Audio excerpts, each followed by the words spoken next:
What's going on, boys and girls? Welcome back to the channel. Hope you're having a good day. Today we're talking about ESB Season 3 predictions, and essentially we're going to go through a bunch of different topics and basically just talk about and predict what's going to happen in ESB Season 3. Recently, in August, 3 months ago, I made a video talking about the ESB Season 2 MVP and predicting who would get that. I didn't do a specific person, I sort of just got these four guys, which includes me, funnily enough. Super biased, no I'm joking, and talked through how stats work on the website and who should be considered for MVP. Jubs, who's the top of this four that I singled out, did become the MVP of Season 2. Geordie was the ESB Season 1 MVP, and I thought, well, if I've got those pretty good, you know, they're two very, very good players, easily top, let's say in anyone's list, they should definitely be at least top 5 players, both of those guys. And I thought, well, might as well talk about ESB Season 3 then, as it's coming up. Our first game is tomorrow, as you can see on the schedule here. So we're going to be playing Aries in Division 1, so hoping to go back to back basically. Just want to show everyone the rosters before we begin. This is obviously the stuff from last season, from Season 2, but you get the idea. We had a pretty nutty win percentage, so yeah, we did pretty well. But this is the roster. This is our roster as it currently stands. I think this has actually changed. I don't think this is actually up to date, but we will. So it might be slightly different. For example, I think Ash is playing for Tribe this season, so slightly different, but you get the gist. This is Tribe Black's roster from last season again. It's probably going to change quite a lot, but there's core players that you might recognise, like Dom and Ollie and Knack and those kind of guys. Moving on to Law's roster quickly. These guys played us in the final last season, very good team. They should be in the discussion for a team that can compete for the Season 3 Championship. Ridicavo, the legend. Tomasi, Vuxen, my guy. Rick's my dude. Zeke as well. Ratha Prada, Savadinho. Love Savadinho. All these boys. You get the gist with Law. And then Bega, obviously the Spanish clan. Very good team. Core players are pretty much the same as on T5 as T8, so you sort of get the gist if you're within the PS4 competitive scene. So obviously Season 3 has been announced. I'm specifically, by the way, talking about PS4 Europe. There's obviously a lot of different ones you can do. There's a couple of ones for Xbox and most of them for PS4.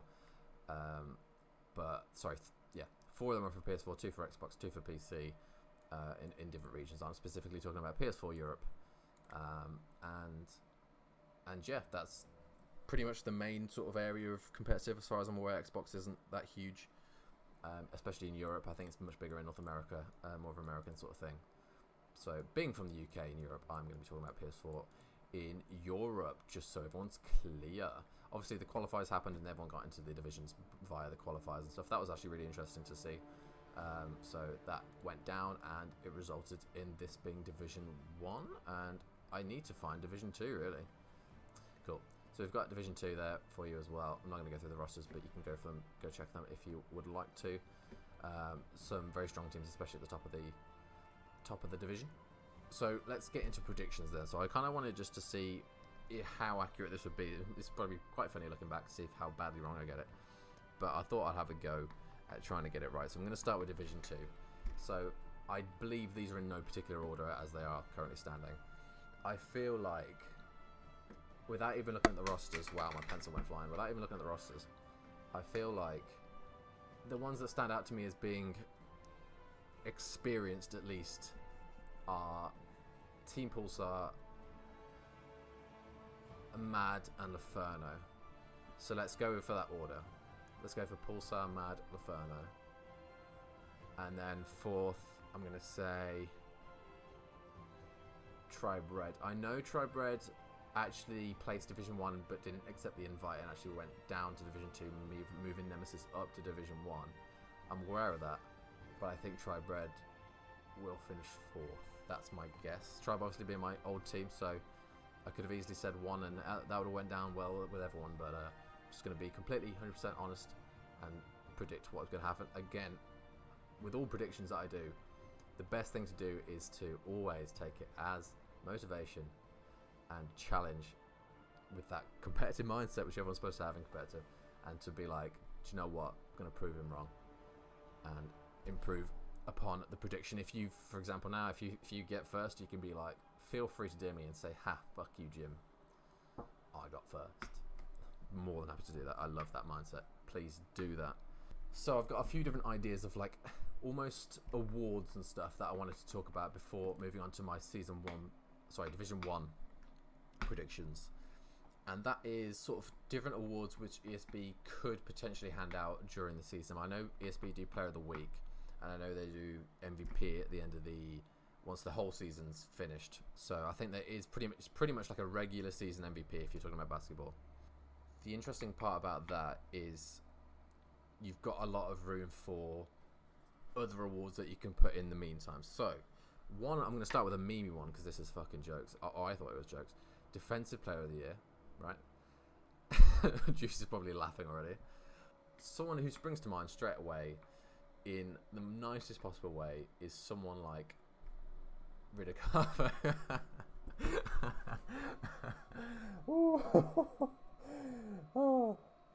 Having played against Riddo for a bit, very defensive player, and I mean you can make a case because last season there was a bit of a kerfuffle with who should get MVP. I know Equaliser made a video about this, controversial, but he was making the point that because he got the most kills, Riddick should have been MVP, and you know, I understand that line of thinking to a degree. Obviously, you can see what I think in the other video that I mentioned earlier, this one. I think there's something to be said about, you know, how those kills arise and stuff, and I think one of the things that he did do very well through the playstyle and the slaying ability is defending, you know, the AC lane home flag stuff that he was doing, and I think you can recognise that in something like a Defensive Player of the Year awards. And you can flip that and say Offensive Player of the Year. You know, who's the best rusher like that's in the league. You know, you could have said last season Jubbs, which was the MVP, which is a safe bet. You could have said Alpha because he's the next guy down who's in that B squad. Me and Jordy were pretty much the AC squad, so Jordy did great to get that many kills in the AC squad with less players usually that you come across. 2 versus 3. So it's, you know, those sort of things can be flipped and looked at in a different way as well. You could do defensive, offensive, whatever you want to do. You can spring off that maybe for a potential award. And then one thing I did sort of think about in a way of like more like a recognition, and I know all these stats are already on the website that you can view. I should link it in the description box below. Is top 5 fraggers for each season or just this season, where you can say, you know, the top 5 guys are gonna be, you know, I guess immortalized on the Discord, or are going to get a shout out, or are going to be like, you know, some of the guys which are considered to be MVP, or whatever way you want to spin it. We can predict the top 5 fraggers right now, really, and just looking at these guys. I mean, okay, so you could, season 1 Jordy got MVP, wasn't the top slayer. Season 2 Jubbs got MVP, wasn't the top slayer. So you can imagine, this is why I'm kind of thinking a guy like Riddo or a guy like Yankez. To be fair, he wasn't campy, he was just on his belly most of the time. Would maybe think that they should get some sort of like ESB rank 1 in terms of total kills, sort of recognition or award or medal or whatever you want to do. I feel like that could be a good idea to do, just to sort of have not just can you win the league, but also what else can you achieve in the meantime. And I know it's, at the end of the day, in my opinion, it's all about winning. That has been sort of the guiding thing. If we're going to do this competitive battlefield thing, we might as well try and win as much as we can, because that's fun with your friends. It's a great time. But, you know, if you can't achieve that because PLG is full of good players, then there might be a good thing to sort of incentivize other aspects or awards. So, top 5 fraggers. I'm kind of guessing, I know this might sound biased, but I am kind of guessing there will be a decent amount of PLG guys in the top slaying department, although that can also be a double-edged sword in terms of sharing kills actually getting less overall than you would have done if you're on individual teams. For example, if you stick Alpha on Team Pulsar, I think he'll be by far the top slayer on the team and will probably be in the top 3 slaying wise. For example, there's guys like Saint as well, Saint Maxique, Denise, who don't get as much recognition, who could pop off this season and just be a really top slayer. That's the thing. You don't really know who could be getting the top kills, really. Carbonus, again, last season was very strong.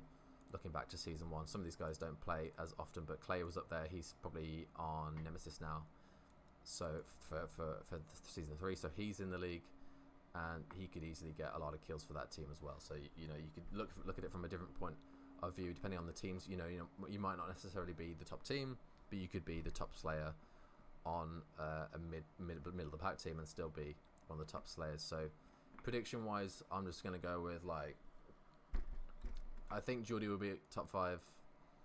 I think Jubs will be top 5. I'm hoping I'll be top 5, but I'll probably be more likely in the 6 or 10 region. So I'm not going to say me. I'm just going to say Jordy, Jubs, and then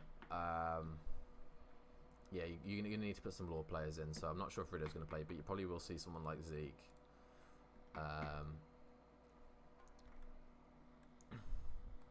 And then you've got Tribe in the league this time, so maybe... Oh, I kind of wanted to save mentioning him to later. You could even say Dom. Again, super biased because I love him, but at least I'm honest about it. He could easily be one of the top slayers in the league for that team.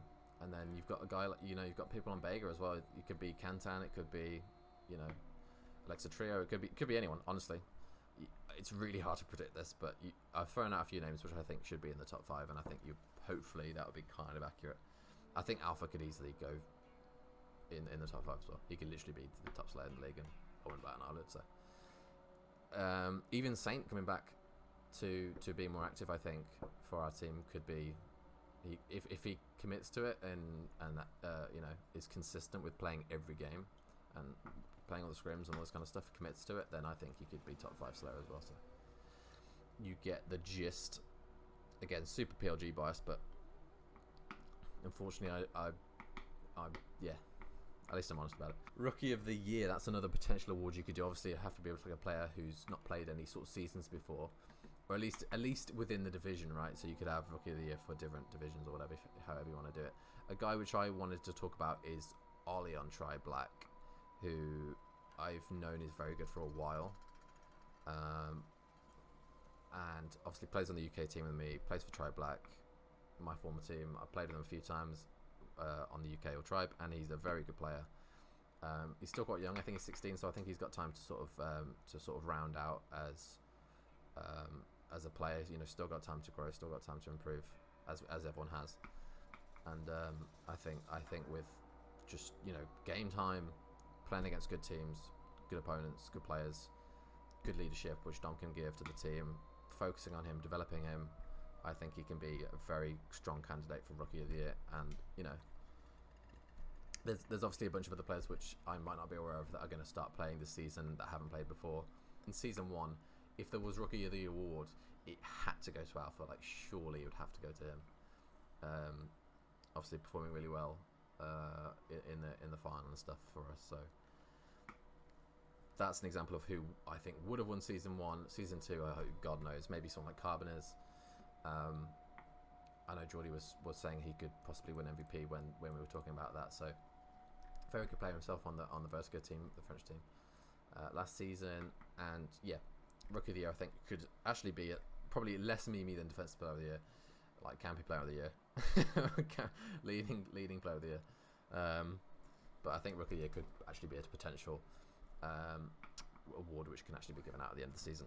And then you can also maybe go a bit out of left field and do things like most underrated, like dark horse player, like sort of the most important player, like not even most valuable. Valuable is discussed as, you know, what does that even mean really for a team? You know, is it the best player on the best team, or is it the player that sort of makes the cogs turn and makes the, you know, is it the leader? Is it the purely just the guy who kills the most, or is there a bit more nuance to it? You know, it's a hotly debated one in terms of what that actually means, but you could literally make it a bit more specific and say, you know, most important, you know, best leader, or, you know, best anchor, or best AC player, best B squad player. You know, you could do all sorts of stuff, I think, which is worth me just throwing in at the end, just in case. That seems like a feasible idea. So I'm going to move on to now Division 1 actual placings with teams, what I think was going to happen. I feel like, in terms of the team standings, I feel like, again, super biased, but I think this is probably quite accurate. And again, the karma levels of risking to say this is so high, because you can literally just clip this and just be like, lol, Jim, you fucked up if we don't do this. But I think PLG, my team, will be able to go back to back to back. I hope. That's the plan. That's the plan. So we're going to try and do that. I think we're going to go first. I think second place actually is going to be Tri Black. I think they're going to beat Law out, the main Law team, We Are the Law, for the second spot. I think they're going to meet us in the final. I think they're going to play in the semis. Or sorry, I think Tribe are going to win a semi-final against whatever team they play against, whether it be Law or whoever it is. And I think fourth for me would be Bega. I think that's my prediction. So PLG, Tribe, Law, main team, Bega. That's the order I think is going to happen. And I've asked my teammates if they can give me any of their predictions, and I'll put it up on screen now if they sent it on time, the fucking wankers. And yeah, there you go. There's my team predictions for Season 3 in terms of placings in Division 1. I think I did them for Division 2 earlier. And then my MVP prediction, I feel like it's going to be another PLG player. And I don't know if Juice... I don't even know if Juice is the only one who chooses it, or if it's a committee or council. I'm not sure how it works. But there's an element of, you know, voter fatigue in MVP discussions where, you know, if Geordie and Jubs place, you know, first or second or third or whatever in the slaying, and they're also on the, hopefully, the winningest team in that, you know, in that season, or the team that won it overall, or at least finished first in the league tables and then maybe lost a semi or final, you know, will you give them another MVP? Will you say, Jubs, you're back-to-back MVPs, or will you say, Geordie, you're MVP again, or whatever? And there might even be fatigue with the PLG player. Like, do you want to give 3 MVPs to 3 different PLG players in 3 back-to-back seasons? Do you really want to do that? Maybe not. Maybe you have to, just by the letter of what MVP award means. Usually, which is usually best player and best team. So it's and what counts as best player is obviously also debatable in terms of roles and stuff. So it's really difficult to really pin it down. I feel like it should be at least... I feel like it has to be on the team that tops the league table at the end of this regular season, I feel like. So whoever that is, I feel like it has to be that team. If it is PLG, Tribe, Law, Bega, Aries, any of these teams, they could finish after having a really strong season and add a few players. There's still players hanging around that, you know, didn't play very well in Division 2. I think Illusion underperformed massively. Those guys are still floating around, like Smiley and Paz and Frantic and stuff, can find a team, stack it and shuck everyone and you know, place first, second, whatever. That's also a possibility, so you've got to consider that as well. People add into their rosters before the season begins, which is tomorrow, November the 5th. I'm recording this on the 4th, so yeah, that's also a possibility. So that's the number one sort of thing for me, would have to be the best team. And then after that, I guess you really do have to sort of balance out the KD, the kills per round, you know, Juice's stat about winning potential and stuff, the performance index that he's using. Obviously, we kind of fucked it up with the high win-loss percentage, but you get the idea, where he's trying to give an overall performance index for a player. And it's interesting. I was talking about the voter fatigue stuff. Geordie, on ESB's own, you know, experimental stat, has got the highest performance index, was an MVP. Pretty interesting stuff. So it's one of those things where you can debate it either way. Does that mean that I'm quids in for an MVP? Doubt it, but you know, we'll throw it out there. Definitely not salty whatsoever. No, not at all. Genuinely, like, that's the thing, because I mentioned it I think to the guys a bunch of times, I don't care about anything other than winning at the end of the day, because that's what people will remember. And there'll always be people saying, you know, blah blah blah blah, you know, team full of like beasts, blah blah blah. But it's one of those things where I feel like people don't really give a fuck if you were rank 4 or whatever with 900 kills, but they do care if you were on the team that won and you're a successful player. So I feel like that's the most important thing. So in terms of MVP prediction specifically, I would like it to be someone else, and I would love for it to be someone like, say, an Alpha. I think Denise would be on AC squad if he is playing, so I think that's unlikely, although Jordy did it. Well, he didn't, but he almost got it in Season 2 by playing AC. But it's just so hard. I think that's probably the highest amount of kills you'll ever get on AC, really. It's just very difficult. You see how much further I am down, and I was playing that most of the season, so you sort of get how much killing he was doing. I know he was flexing in B squad a bit, but you get the point. So it will probably be a B squad player on hopefully the best team, which hopefully is PLG. So it will probably be someone like Jubs, Alpha, maybe even Maxik if he plays all the games. Robson, I got to throw in there as well on our team. You know, all those kind of guys who are on B squad, hopefully getting a lot of kills, hopefully winning a lot, hopefully with a high KD, hopefully with a decent kill per round. And that probably is the right concoction mix for an MVP recommendation. So it's something along those lines. I'm going to say Alpha. I'm going to put the pressure on him to say I think he should try and be the MVP this season and be our top slayer. So that's the plan. And good luck, Alpha. Enjoy. No pressure.